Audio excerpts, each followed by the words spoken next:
Is it on? Hello? Yeah. Perfect.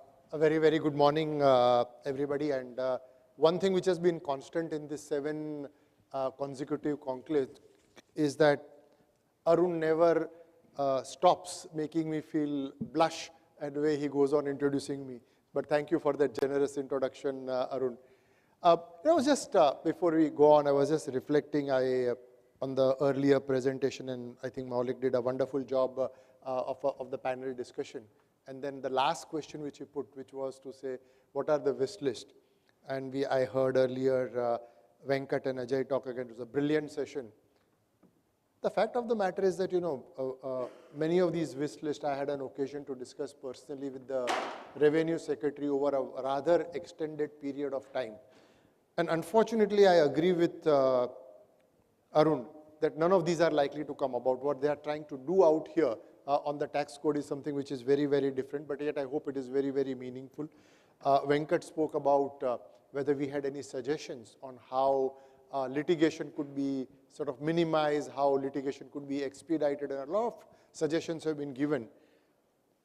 I've always seen, and I think Ajay made that comment in the passing, and I would just want to emphasize it, that every time you try and change the law, which is already settled, and you think that you are simplifying the law, you can never really envisage all the contours when you are drafting a new law sitting in the North Block, and therefore it gives rise to its own challenges.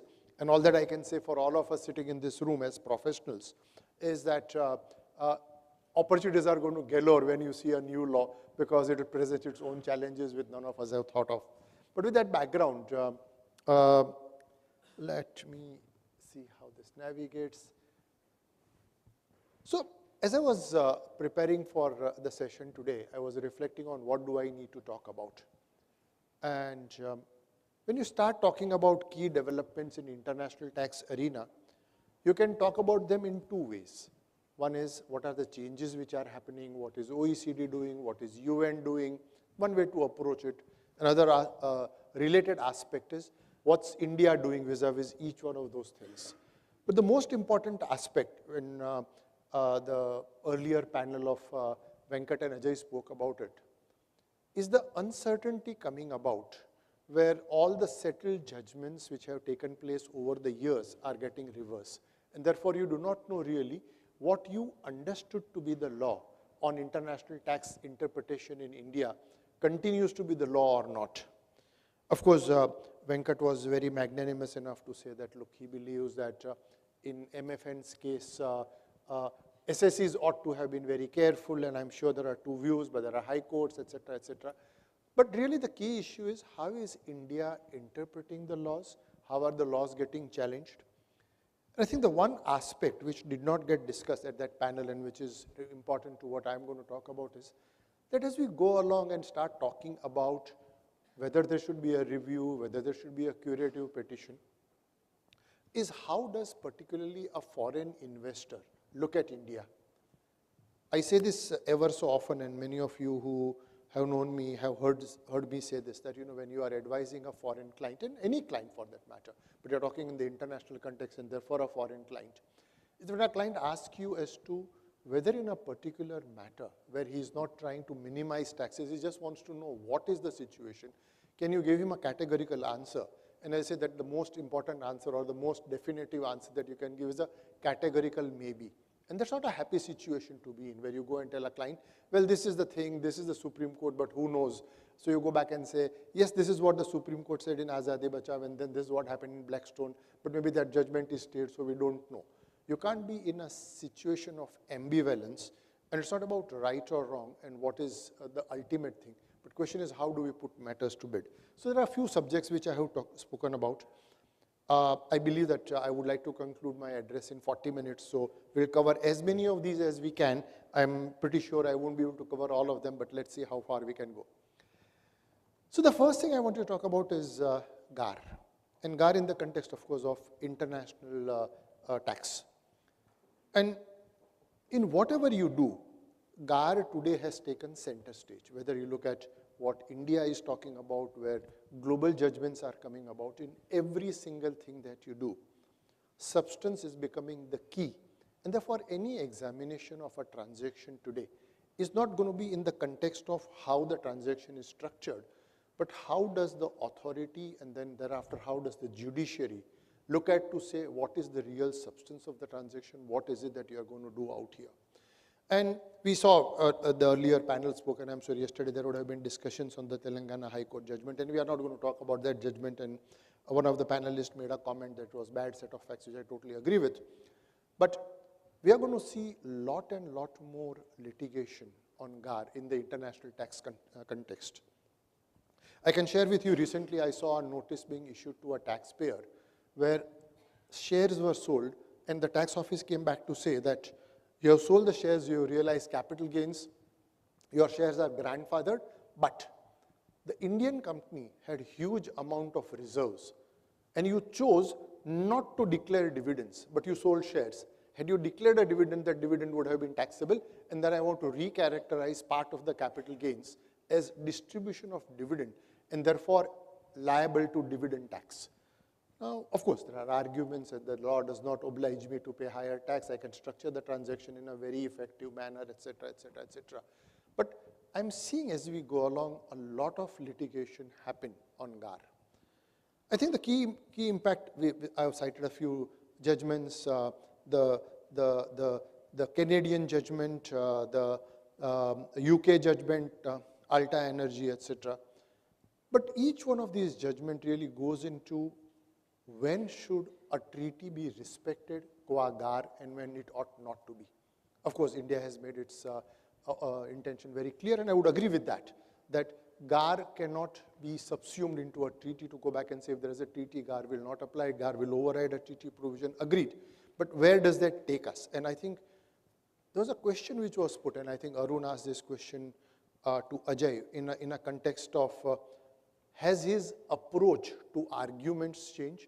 But leaving that question, Ajay, the real question is, are we as tax advisors becoming more and more conscious of how the courts are? Ajay mentioned, for example, that he would not argue a matter only on the basis of a technical interpretation or a technical overriding of law, but really go into substance. That's how courts are going to be.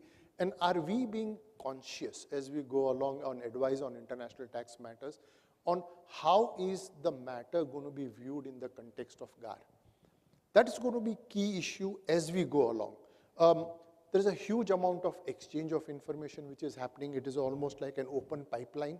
And that flow of information somehow is giving a power and a feeling to the tax authorities that they can really tax transactions which otherwise could have escaped taxation, and that's something which we need to be absolutely very, very clear about. Not an unfamiliar subject, we are talking about GAR versus principal purpose test, and all of you, of course, are aware that while GAR speaks about one of the main objectives of the transaction being for avoidance of tax, etc., whereas principal purpose tax speaks about any establishment of a structure, the benefit of which and circumstances in which it is done is such that would not be envisaged under a treaty. The question which comes up is, what all are we supposed to satisfy? If there is a limitation of benefit and the limitation of benefit has been addressed, is that sufficient for principal purpose test? We don't know. Very unlikely the tax authorities are going to accept it. Another important question is that in the GAR context, a lot of safety net has been built. We have a GAR panel. The GAR panel is right out there. It is not an officer's discretion to go and apply GAR. A lot of hearing has to happen. Although I must say that I have now seen GAR being applied in your application under 197. Again, the earlier panel spoke about 197 being automatically available. I have seen GAR being applied in the context of application under 197 without, of course, it being referred to any panel because that's not an adjustment being made under an assessment. But leaving that aside, while the law has built in sufficient safeguards in the context of GAR by putting in a panel and to whom you can go, and one has appeared before panels, and the panel does give a very fair hearing. Of course, we have to see the outcome of how the panel ultimately rules, but one at least has a ability to talk to somebody who understands, listen, is willing to sort of give you a patient hearing. But in the context of principal purpose test, there is no such thing. So how do you have a situation where under a domestic GAR, You will come back and say that, yes, I have a firewall, I have something which protects me, it's not going to happen haphazard the whims and fancies of a particular officer, but in principle purpose test I have nothing at all. And of course, the final question is that, are we really looking at applicability of all of this to limited issues? Should the PPT not also have been grandfathered, a question which will always be an open thing. Let's move to tax residence certificate, and I was just reflecting. The first time I was ever interviewed in media by a newspaper was way back in 1993. And the issue was tax residence certificate in Mauritius. And of course, decades have gone by and we continue to debate the very same thing. And again, while it might appear to be a humorous thing, it is something which really foreign investors continue to look at. And I don't think we really necessarily recognize as to how keeping these things open. So at one level, one can keep on talking about Azadi Bachao was or was not argued right and it needs a review, or how will PPT come into, because it was not earlier there when Azadi Bachao was there. But to a foreign investor, the question is India really able to take a categorical stand or not take a categorical stand on the subject? You are going on talking about ease of doing business, but you are really doing nothing at all to have that ease of business. What does it mean when a Supreme Court comes and says that there is a Blackstone judgment which follows Azadi Bachao and I'm granting a stay on a High Court judgment? What does that mean, really? So one is an academic exercise which all of us can have and sort of an intellectual stimulation. That does that mean overriding, not mean overriding? Does it mean Supreme Court is not convinced about Azadi Bachao and that it needs a review, etc., which is a good intellectual exercise to do. But what does it mean to a foreign investor? And of course, there is very limited applicability. The treaties have now all been renegotiated. Outcome is very, very limited. Its impact is maybe more on grandfathered transactions and nothing else. But what is the signal that we are giving to a foreign investor? Where is this entire exercise going? And that's something which I don't think people are reflecting on. And with due respect to the ASG also, I would like to say that he needs to reflect back and say that one is winning a battle where he thinks is the right thing. Other is to really say, put a matter to bed because we have reached somewhere and one should not carry on and on a matter.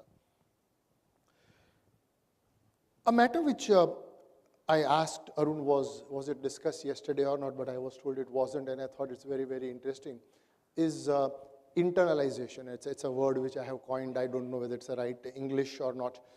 And the reason I'm putting it is that when you look at cross-border transactions, for the last several years, until maybe 2 years ago, there was this whole issue of externalization. Indian company having foreign shareholding, wanting to do an overseas listing and coming back and saying, please find us tax effective, regulatory effective, FEMA compliant way in which an Indian company can become an overseas company. Indian company, just the operating company, but the whole co is overseas. We are able to attract investors. We are able to get foreign people out, investing out there. We do foreign listing, etc. And lo and behold, we have Indian markets booming for the last couple of years. And we have several people come and tell us, how do we internalize? Many of these are in the public domain. Razorpay, and we'll talk a few about those matters and what happens there. But really, people are coming back to say, we are a foreign holding company. Operations are mainly in India. And can the shareholding be flipped into India? And I've called that internalization. And it is sort of projected to say that this is sort of a patriotic thing, which is, of course, quite crap. Really, the issue is there are valuations in India, you're able to list in India, and the listing in India provides a far, far better value. And therefore, the question is, what is a swap that I can do where I can exchange my shareholding in overseas company for shareholding in Indian company? How does internalization happen? And does that internalization lead to capital gains or not? It's a matter which has received substantial attention, substantial media also.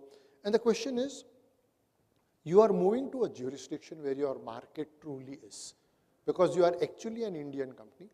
In the earlier panel, we spoke about Section 9 and its implications and whatever else. But the question is that if you have a foreign company with a value which is more than substantial value, 51% in India, and you are now converting it into an Indian company, would a Section 9 get impacted at all or would not get impacted? What happens if you do a cross-border merger? What are the compliances that you require? What happens if there is ESOP, which is there overseas? How does it get converted into India? And I mentioned a few examples, Pine Lab, PhonePe, Grow, etc. Very, very interesting. The subject which always and often comes up with is that where is the holding company located from which you now want to come and internalize into India? Does that jurisdiction permit a restructure? So for example, one of the things which you would want to look at most points of time is, can you do an inbound merger? And India under corporate law permits inbound merger. But is inbound merger permitted under the law of that country where that's located? So for example, one of the things which one has looked at over and over often again is, for example, Singapore. And Singapore corporate law does not recognize cross-border mergers. Until somebody came back and said that while the law does not speak about cross-border mergers, like our erstwhile sections 391 to 394, there is an omnibus provision in the Singapore corporate law which speaks of reorganization, restructuring, and under that one could get permission of a court of Singapore under which one could do a cross-border merger. But would that cross-border merger be regarded as a merger for Indian tax purposes? Would it be regarded as a transfer which is liable to tax? Where does that go to? And open questions, and I'm sure lots of things will come back into that as we go along. And then we have US companies. And there are several examples, and the numbers are staggering. I've come across an example which we are looking at and working on where there is a US company with a market capitalization of close to $17–18 billion wanting now to be an Indian company. And USA, as you know, has a provision for an exit tax. So you are paying a 21% exit tax as you go along if the company is moving the shareholding, is ceasing to be a US company and is going to be an Indian company. And there are a few exceptions, and those exceptions become very, very interesting. For example, if you become an Indian company and that company merges into another operating company, fairly complex set of rules, but again, US laws tend to be very, very definitive, and getting out of and not paying those taxes becomes very, very almost impossible. There are instances, Grow, for example, they paid $160 million of taxes voluntarily. Again, question which comes up is valuation in all of these. So whether one is looking at Singapore, whether one is looking at USA, is there a play on valuation? So for example, many of the companies received some notices from GST authorities demanding tens of thousands of crores of taxes. Could you use that as a base to depress the value and then do a swap and therefore pay a little bit of lesser of exit tax? And again, USA, whether or not it demands exit tax at the time of exit, has a look-back provision for a period of 9 years. So if later on you realize value and USA comes back to say that the value at which you did the cross-border exit from USA was not appropriate, they can come and ask you tax at that point of time. So again, we speak about vagaries of Indian law and Indian taxes and how we are not getting solutions. But USA, of course, is no different. And as I sometimes again fashionably say, kuros are black everywhere, so tax laws are similarly complicated wherever else you go. But cross-border mergers are very, very interesting. There was an expectation, a very serious expectation in the last budget that there would be a specific provision for a cross-border merger, provided that merger happens into GIFT City. Why would you want to merge into GIFT City, and then what could you do an IPO after that is a separate issue altogether, and I won't go into that. But that was a serious expectation that has not happened. And one of the things which is expected when the tax code gets rewritten, Arun, is that probably cross-border mergers could be provided a tax-neutral status. But again, it will be very, very interesting. I've mentioned here, and I won't go into each one of those points, that when you do a cross-border merger like this, while there is a valuation game, you need to be alive to a number of other things, IPR located overseas, relocating them to India, etc., and all of those provisions.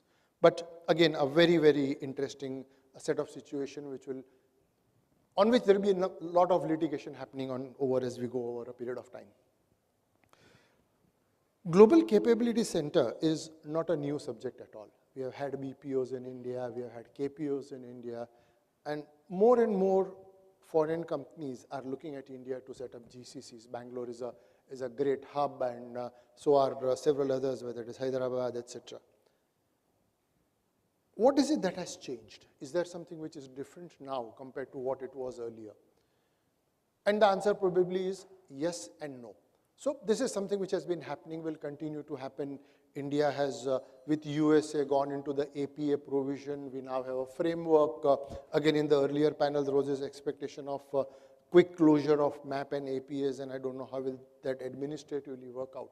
But at least we have, for the purpose of BPOs, KPOs, whatever we call it, a framework agreement, cost plus 18, 19%, whatever, and you are able to sort of close out and pay taxes in India.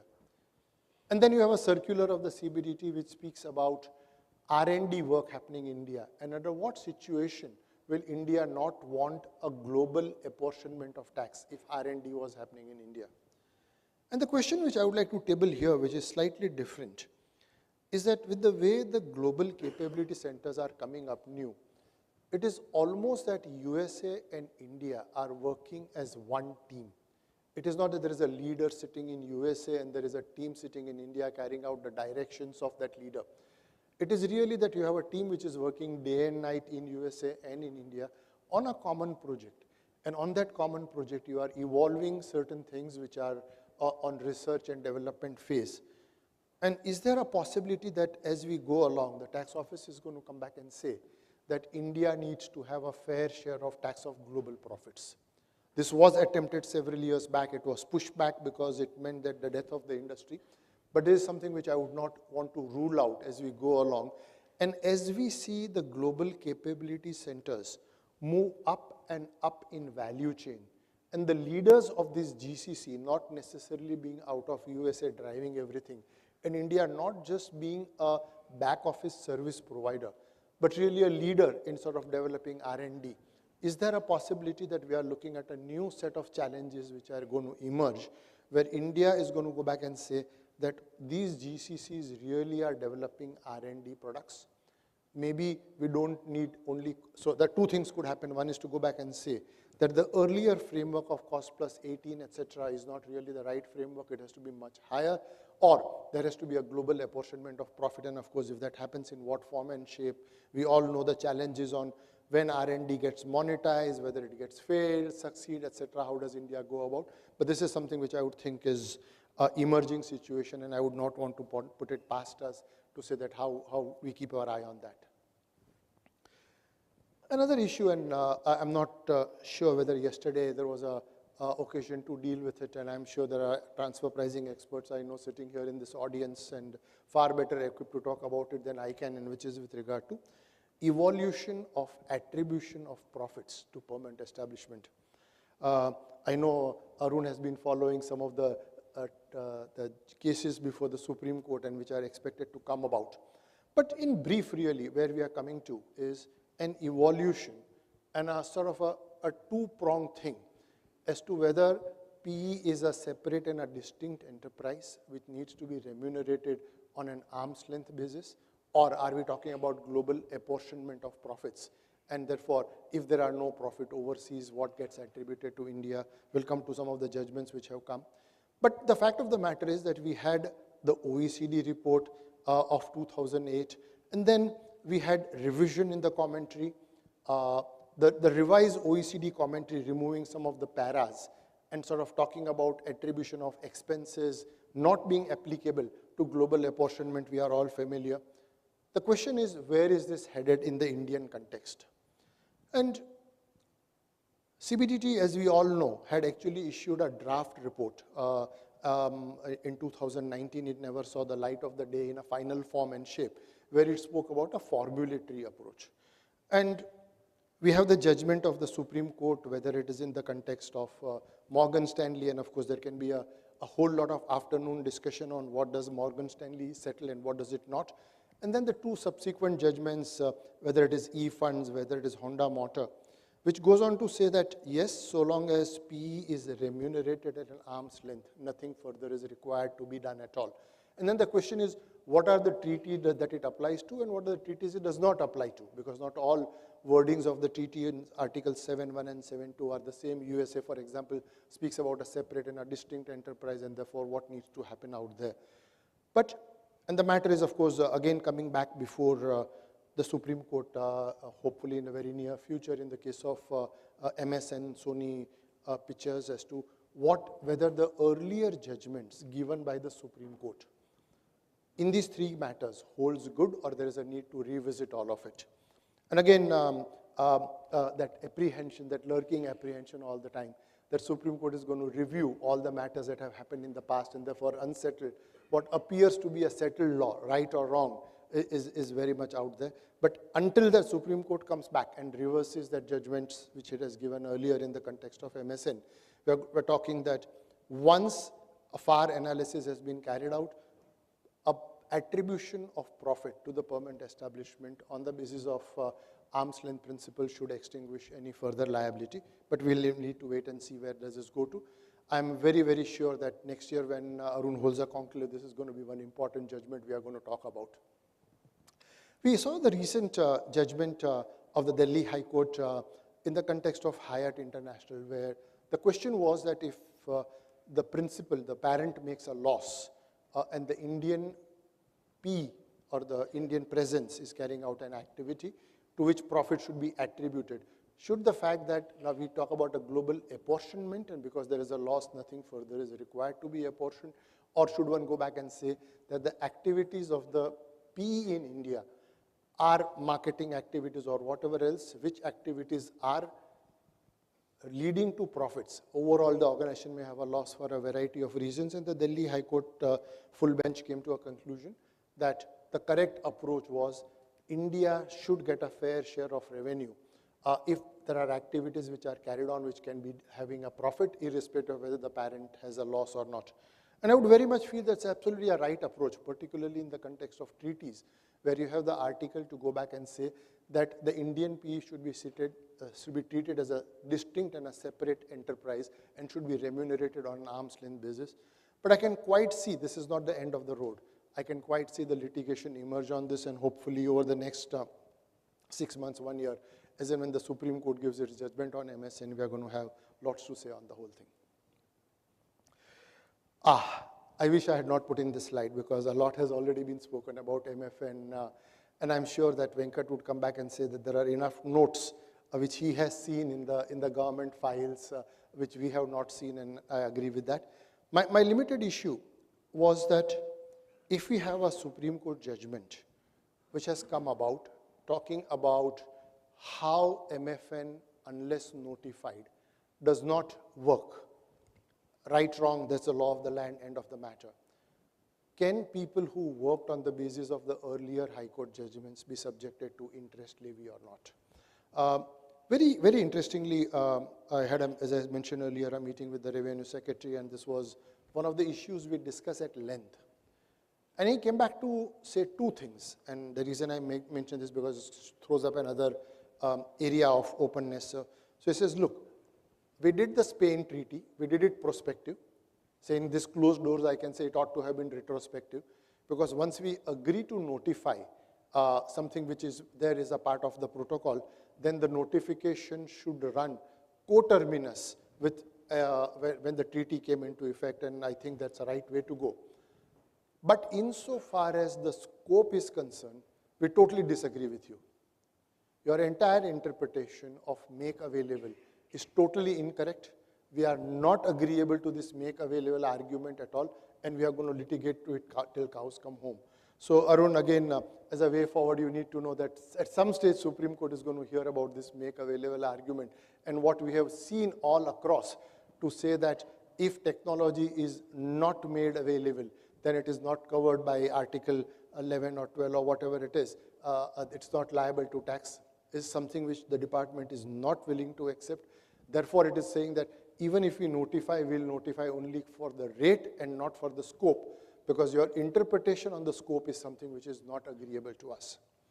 And of course, this raises a question as to whether such a unilateral interpretation of an article or a protocol in a tax treaty is something which India can take unilaterally without buy-in, And of course, one does not see any foreign country wanting to sort of take this further up, but how does this really view in the context of India's approach to bilateral tax treaties? Let's come to UN work streams and other developments. And I don't know again whether you had an occasion to discuss this yesterday, but very interesting. UN has been relooking, wanting to reassert its place in the sun compared to OECD, and has come back to say that we need to relook at the articles, some of the articles, and how our members deal with it. And the most important article probably which one is talking about is gross basis of taxation for for services. And as we all know, India has been one of those rare countries which has in its treaty fees for technical services. You don't find that in OECD, or did not find that in OECD until recently. And of course, there was the royalties article in the treaty under OECD Model Convention, and sometimes the royalty article was worded broadly enough to cover fees for technical services. What UN has now come back to say that there needs to be a comprehensive article covering fees for technical services, fees for intellectual property services, and everything else comprehensively.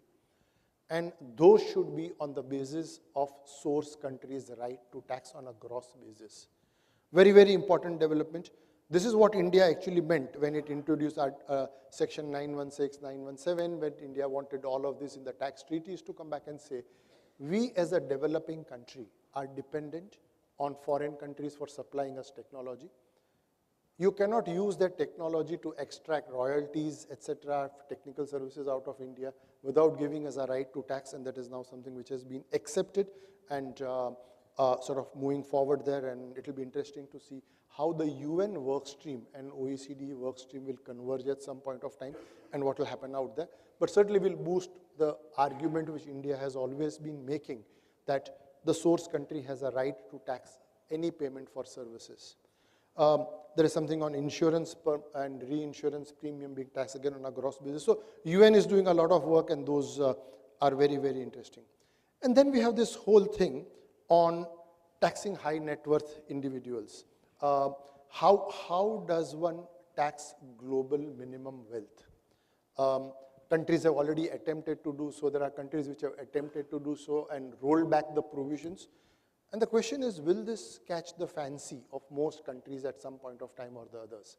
Hopefully, with Elon Musk sitting alongside President-elect Trump will prevent such a thing from happening in USA.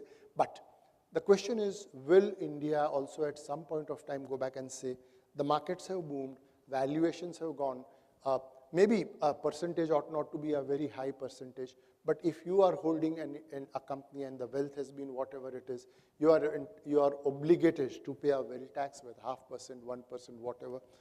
It was there in the earlier direct taxes code, which of course never saw the light of the day except in a draft form. But is that something which the global world is looking at? And therefore the emerging countries like India will come back and say, we need to be looking at it. We cannot be going back and saying that people whose wealth has soared up by hundreds of billions of dollars are not going to pay a wealth tax on that. And it's a very, very interesting development. And finally, the last point I wanted to make is on cross-border carbon adjustment mechanism. This is not a direct tax, this is an indirect tax, but I thought it was something which all of us sitting here should just be aware of, reflect upon, as to the attempt, and not just attempt, really a proposition by EU to go back and say that if we are importing goods from developing countries, and the reason I say developing because it's largely going to practically impact only developing countries, where there is a carbon footprint, then on those goods we are going to levy an import duty, a VAT, so as to offset the carbon emissions which have happened. And therefore, for example, if India is going to export steel, it's going to export aluminum, and those companies which have produced the steel or the aluminum, there is a carbon emission out of it, then there will be a duty, a 10.5% duty which has been proposed, which will make the goods costlier. The proposition is that the carbon tax which has been collected by those countries will be used to sort of downplay the effect of global warming and whatever else. And clearly there is a divided view out here. Countries like India, I heard the finance minister herself talk about this, that while this is projected as an environment-friendly measure, it is really an attempt to levy tax on developing countries like India and nothing else, and therefore we need to be alive to that. What are the possible actions that we need to take? There's a huge amount of compliance mechanism. I have stated it out there. I'm not going through all of it, which all of us would need to be complying if these provisions come into fact. And those are the things which I thought I would share with you today on the developing things on the international tax. Thank you all so much for a very, very patient hearing.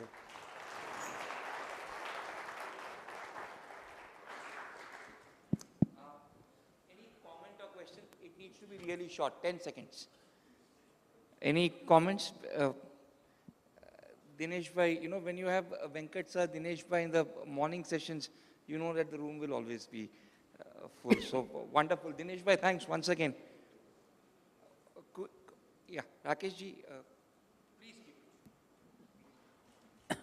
Dinesh bhai, I don't know whether any comment with the Trump coming, US rates going higher from 21% to 35% or so, as it was prior to COVID. Yeah. Tax rate in US.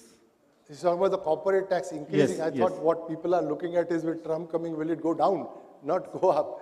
That's what is his stated, but who knows why. I'm not an expert on you, but whatever I read is that Trump believes that he needs to make America great again, and while he needs to bridge the budget deficit, that he will do by reducing government spending and not by raising the rates of taxes. Just wondering, this last slide on the carbon tax, when it is collected by the overseas country, so how this is going to benefit where the carbon emission has been created? Is it going to be remitted back to such countries? No, that's the whole issue. That's the whole issue as to whether it is real. So they'll probably evolve a global pool, and none of that has been evolved. But the question really is, that is why it is being viewed as a tariff barrier, as opposed to it really being an environment barrier. Dinesh bhai, in the next 10 seconds, whatever you've seen in terms of the court judgments over the last 12 months, and a lot of the points that you discussed, we had not discussed over the last 2 days, but whatever you see on the court front, has your approach changed while advising clients? I would say it's not just on the court judgment. I think I've said this earlier in the past, Arun, that when we read taxes, when I read taxes, the first sentence actually in taxes which I read was Nani Palkhiwala's maxim that there is no equity in taxes. Either the law taxes you or it does not tax you. There is no room for intendedment. That's dead and gone. That's dead and gone. That is no longer applicable. What is the intention is something which the courts are looking at. So, for example, one of the things that I have seen in each successive budget is that while there has been no retrospective taxation, many of the provisions go back to the beginning of the year. So, it is at least retrospective by a year. So, you go back and see the legislation come back and say, the executive come back and say that when we drafted this, maybe there was a drafting error. We'll correct it here and now in the next year's budget and make it operative from the day one. And therefore, the takeaway which I have is that be mindful when you give advice to your clients. You can go on saying whether education cess is a cess or a tax and whatever, and people can go on sort of coming up with those innovative constructs. That's not what is going to take you far. Even if it takes you far by a couple of years, there will be an amendment which will plug all of it down. More litigation or less litigation in 12 months? Hugely more litigation.